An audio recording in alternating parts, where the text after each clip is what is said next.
Assalamualaikum warahmatullahi wabarakatuh. Perkenalkan, nama saya Mahardini Syaputrianti dari Fakultas Ekonomi dan Bisnis, Prodi Akuntansi Universitas Muhammadiyah Riau. Assalamualaikum warahmatullahi wabarakatuh. Perkenalkan, nama saya Nurleni, mahasiswi Fakultas Ekonomi Bisnis Prodi Akuntansi. Pada kesempatan kali ini kami ingin menjelaskan tentang laporan keuangan pada perusahaan PT Bank Kapital Indonesia Tbk. Jadi kepada teman-teman semua, kalian jangan lupa like, komen, share, dan subscribe kepada teman-teman kalian semua. Oke. PT Bank Kapital Indonesia merupakan salah satu lembaga keuangan di Indonesia yang menjalankan kegiatan usaha di bidang perbankan. Sejak tahun 2007, PT Bank Kapital Indonesia Tbk telah mencatatkan sahamnya di pasar modal, dan hingga saat ini Bank Kapital telah memiliki 82 jaringan kantor operasional yang tersebar di wilayah Jakarta, Tangerang, Bekasi, Bandung, Surabaya, Solo, dan Kupang. Sejalan dengan visi perusahaan, yaitu menjadi bank retail yang sehat dan terpercaya dengan tumbuh secara stabil, inklusif, dan berkelanjutan, Bank Kapital terus berupaya menyediakan layanan keuangan dengan pendekatan personal serta memberikan nilai tambahan dan hasil yang maksimal kepada para pihak yang berkepentingan dengan Bank Kapital. Bank Kapital juga sudah memulai transformasi digital, yaitu dengan tersedianya layanan mobile banking dan internet banking. Bank Kapital akan terus mengembangkan produk dan layanannya dengan memanfaatkan teknologi serta melakukan investasi pada jaringan elektronik dan kantor cabang. Produk dan layanan digital memegang peranan penting dalam memenuhi kebutuhan dan meningkatkan kepuasan nasabah. secara umum, kinerja keuangan Bank Kapital pada tahun 2019 tetap terjaga baik, di mana dari segi laba bersih tahun 2019 yaitu sebesar 15,88 miliar dan per 30 Juni 2020 mencapai sebesar 51,98 miliar. Total aset perseroan tahun 2019 sebesar 18,95 triliun dan per 30 Juni 2020 sebesar 17,50 triliun. Dana pihak ketiga Bank Kapital tahun 2019 sebesar 16,11 triliun dan per 30 Juni 2020 sebesar 13,66 triliun. Jadi, sebagian besar dana pihak ketiga dimanfaatkan untuk penyaluran kredit dalam rangka meningkatkan fungsi intermediasi perbankan, di mana pertumbuhan kredit tahun 2019 mencapai 9,75 triliun dan per 30 Juni 2020 sebesar 11,52 triliun.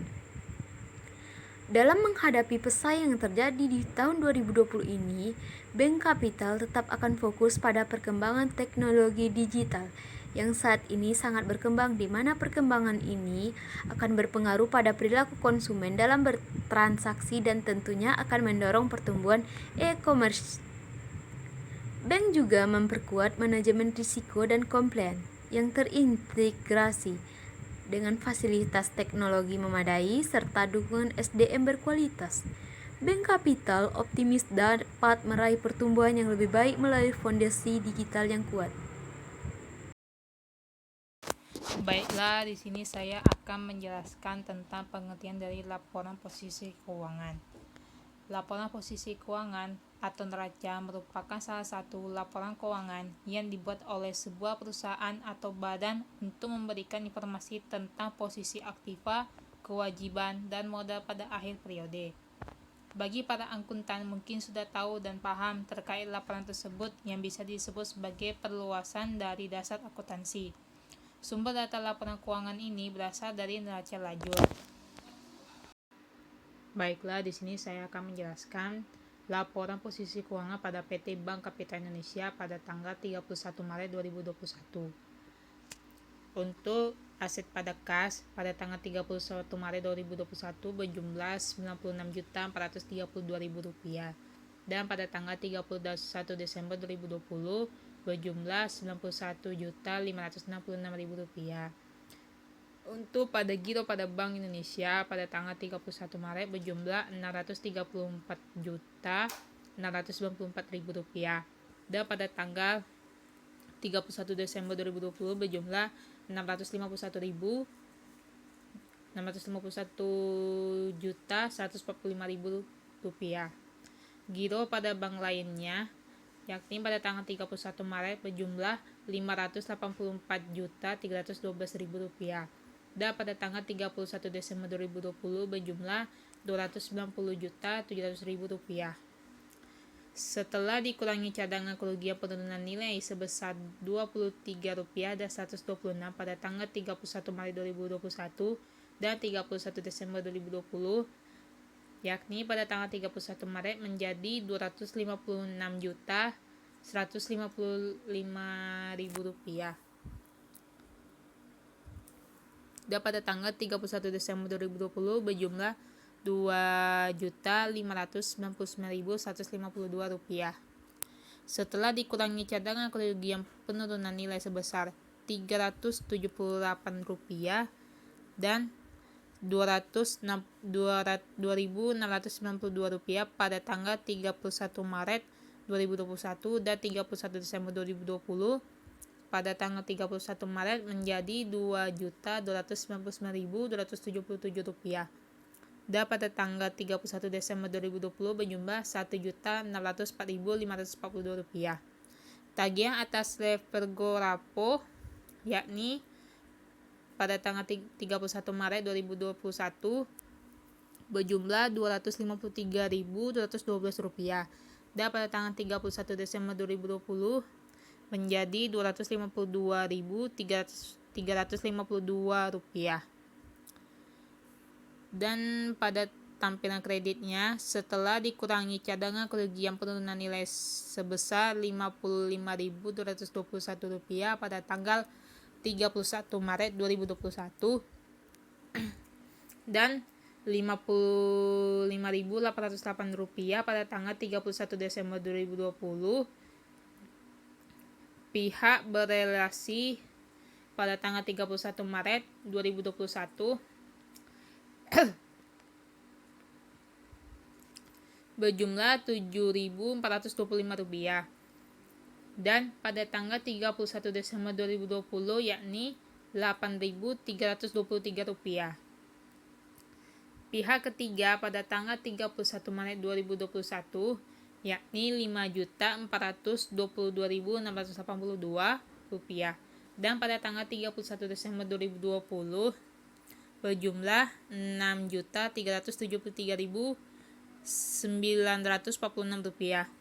Jumlah kredit dari total seluruhnya pada tanggal 31 Maret 2021 yakni Rp5.430.107 dan pada tanggal 31 Desember 2020 berjumlah Rp6.382.269.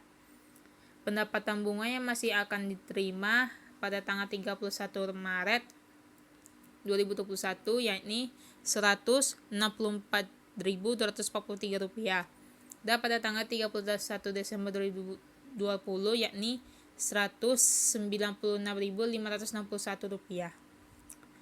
Aset tetap setelah dikurangi akumulasi penyusutan sebesar Rp231.048 pada tanggal 31 Maret 2021 dan Rp216.370 pada tanggal 31 Desember 2020, yakni pada tanggal 31 Maret sebesar Rp606.352, pada tanggal 31 Desember 2020 berjumlah Rp613.527. Aset pada tanggungan bersihnya pada tanggal 31 Maret 2021 yakni berjumlah Rp10.915. Pada tanggal 31 Desember 2020 berjumlah Rp10.915. Aset lain-lainnya pada tanggal 31 Maret 2021 berjumlah senilai Rp7.725.753. Pada tanggal 31 Desember 2020 berjumlah Rp7.530.829. Maka total jumlah aset dari keseluruhannya yakni berjumlah pada tanggal 31 Maret 2021 yakni Rp20.374.452. Pada tanggal 31 Desember 2020 berjumlah Rp20.299.562. Rp223.558. Baiklah teman-teman, pada video kali ini saya akan menjelaskan tentang laporan laba rugi PT Bank Capital Indonesia Tbk beserta contohnya. Jadi sebelumnya, laporan laba rugi adalah laporan finansial perusahaan yang dibuat oleh bidang keuangan tertentu. Isi dari laporan laba rugi ini adalah data pendapatan sekaligus beban yang ditanggung oleh perusahaan. Biasanya, laporan laba rugi ini dibuat untuk menjelaskan kondisi keuangan perusahaan pada periode tertentu. Maka dari itu, sebagian laporan laba rugi dikerjakan pada akhir tahun atau akhir bulan sesuai ketentuan di perusahaan tersebut. Jadi, dengan adanya laporan keuangan ini, pihak atasan bisa mengetahui kondisi finansial perusahaan yang terkini. Sehingga laporan tersebut bisa dijadikan sebagai dasar evaluasi untuk langkah kebijakan selanjutnya. Baiklah teman-teman, pada video kali ini saya akan menganalisis laporan laba rugi PT Bank Capital Indonesia Tbk untuk periode 3 bulan yang berakhir 31 Maret 2021 tidak diaudit dan 2020 tidak diaudit. Duit ini dicatatkan dalam jutaan rupiah ya. Pendapatan dan beban operasional. Pendapatan bunga pada periode 31 Maret 2021 adalah senilai Rp236.087. Sedangkan di periode 31 Maret 2020 bernilai Rp355.061. Sedangkan beban bunga pada periode 31 Maret 2021 bernilai Rp331.598. Sedangkan di periode Maret 2020 bernilai Rp263.413. Sedangkan pendapatan bunga bersih di periode 31 Maret 2021 Rp95.511. Pada periode 31 Maret 2020 berjumlah Rp91.648. Jadi, di sini juga ada opsi penghasilan operasional lainnya. Di sini ada provisi dan komisi.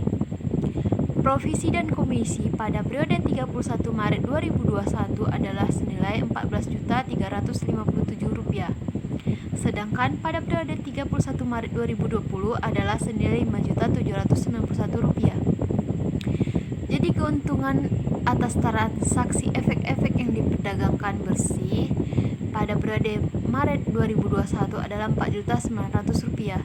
Sedangkan pada periode Maret 2020 adalah senilai Rp23.277. Sedangkan keuntungan selisih kurs mata uang asing bersih lainnya adalah minus Rp16.473 pada 31 Maret 2021. Sedangkan di Maret 2020 adalah senilai Rp49.929.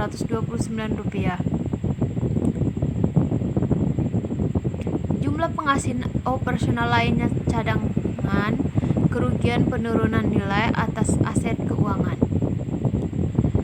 Beban operasional lainnya umum dan administrasi. Beban umum dan administrasi pada periode 31 Maret 2021 adalah senilai Rp70.766. Sedangkan pada periode Maret 2020 adalah senilai Rp91.040. Gaji dan tunjangan pada periode Maret 2021 adalah Rp43 juta. Sedangkan di Maret 2020 adalah senilai Rp40.280. Kerugian pada penjualan efek bersih adalah pada periode Maret 2021 berjumlah Rp3.652. Sedangkan di Maret 2020 berjumlah Rp3.249. Sedangkan laba bersih operasional penghasilan dan beban non-operasional pada Maret 2021 berjumlah Rp453.000. Sedangkan pada periode Maret 2020 berjumlah Rp65. Jadi laba sebelum pajak penghasilan di 2021 lebih sedikit dari 2020 yaitu berjumlah berjumlah 7.500.000, sedangkan di 2020 berjumlah 41.052 rupiah. Sedangkan beban pajak penghasilan bersih sedangkan laba bersihnya senilai 5.850 rupiah di periode Maret 2021. Di periode Maret 2020 laba bersihnya berjumlah 32.021 rupiah. Jadi jumlah laba kompresif pada periode Maret 2021 adalah 25.373 rupiah, sedangkan pada Maret 2020 adalah 17.405 rupiah. Sedangkan laba per saham dasar pada periode Maret 2021 adalah 19.523 rupiah, sedangkan pada periode Maret 2020 adalah 14.616 rupiah. Di video kali ini saya akan menjelaskan tentang laporan perubahan modal atau ekuitas. Dan contohnya, laporan perubahan modal atau ekuitas adalah salah satu jenis laporan keuangan. Tujuan pembuatan laporan perubahan modal atau ekuitas adalah agar perusahaan dapat menggambarkan peningkatan maupun penurunan dari aktiva bersih kekayaan dalam periode tertentu dengan prinsip pengukuran tertentu untuk dianut. Jadi laporan ini menggunakan prinsip Laporan ini akan ditemukan pada berbagai perusahaan publik sebab sebagian besar mempunyai struktur kepemilikan yang kompleks dalam perubahan akun ekuitas di tahun terkait. Jadi laporan perubahan modal atau ekuitas adalah salah satu jenis laporan keuangan yang sangat-sangat penting dalam periode akuntansi. Dan contohnya adalah di bawah ini sebagai berikut. Di video kali ini saya akan menjelaskan laporan perubahan modal pada PT Bank Kapital Indonesia Tbk, di mana dalam laporan perubahan modal ini terdapat ada beberapa akun seperti laba bersih, kerugian yang belum dipakai, saldo per 31 Maret, saldo per 31 Januari, pelaksanaan saran, serta saldo akhir. Jadi di mana jumlah ekuitas pada saldo per 31 Maret 2020 adalah senilai 1.552.256 rupiah. Sedangkan saldo per 31 Maret 2021 adalah senilai 1.621.341 rupiah, di mana modal di tahun 2020 lebih sedikit dibanding dari tahun 2021. Jadi keuntungan di 2021 berarti lebih banyak. Yang terakhir adalah laporan arus kas. Laporan arus kas adalah atau sebuah perincian yang menunjukkan jumlah pemasukan dan pengeluaran dalam satu periode tertentu. Arus kas dalam keuangan bisnis dan keluarga memiliki sedikit perbedaan jika keuangan keluarga arus kas yang dimaksud adalah cash basis. Sedangkan dalam keuangan bisnis terdapat cash basis dan akura basis. Biasanya pengertian laporan arus kas adalah meliputi jumlah kas yang diterima. Baiklah, di sini saya akan menjelaskan laporan arus kas pada PT Bank Kapital Indonesia pada tanggal 31 Maret 2021 untuk periode 3 bulan. Dari akun arus kas dan aktiva operasi pada tanggal 31 Maret 2021 dari total keseluruhannya dari pembayaran bunga sampai dengan pembayaran beban pajak yakni berjumlah Rp22.421 dan pada tanggal 31 Maret 2020 yakni berjumlah Rp32.021. Arus kas penurunan atau kenaikan aset operasi terdiri dari efek-efek kredit dan aset lainnya pada tanggal 31 Maret 2021 ditambah dengan kenaikan penurunan liabilitas operasi yang terdiri dari simpanan dari nasabah, simpanan dari bank lain, utang pajak, liabilitas lain. Kas bersih digunakan untuk aktiva operasi. total keseluruhannya untuk kas bersih digunakan untuk aktiva operasi pada tanggal 31 Maret 2021 yakni Rp360.756 dan pada tanggal 31 Maret 2020 berjumlah Rp26.099. Arus kas dan aktiva investasi yang terdiri dari perolehan aset tetap dan hasil penjualan aset tetap ditambah menjadi arus kas bersih digunakan untuk aktiva investasi pada tanggal 31 Maret 2021 yakni Rp9.357. Sedangkan pada tanggal 31 Maret 2020 yakni senilai Rp45.477.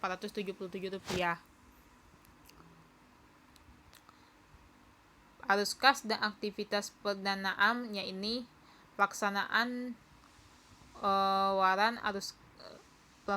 waran yakni sejumlah 671 pada tanggal 31 Maret 2021.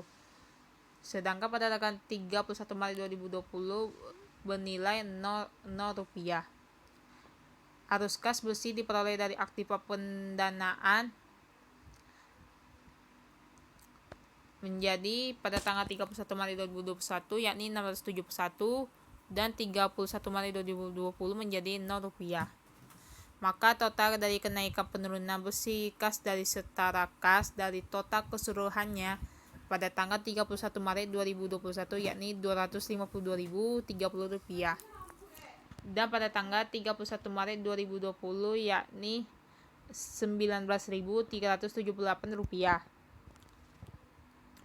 Kas dan setara kas awal tahun berjumlah Rp1.632.163 pada tanggal 31 Maret 2021 dan pada tanggal 31 Maret 2020 yakni Rp1.832.203. Ditotalkan keseluruhannya memperoleh kas dan setara kas akhir periode yakni Rp3.854.593.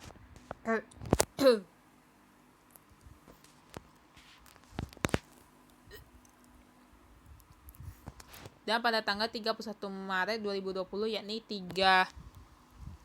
Rp3.832.203. Kas dari setara kas terdiri dari kas giro pada Bank Indonesia, giro pada bank lain, penempatan pada Bank Indonesia dan bank lainnya pada total keseluruhannya.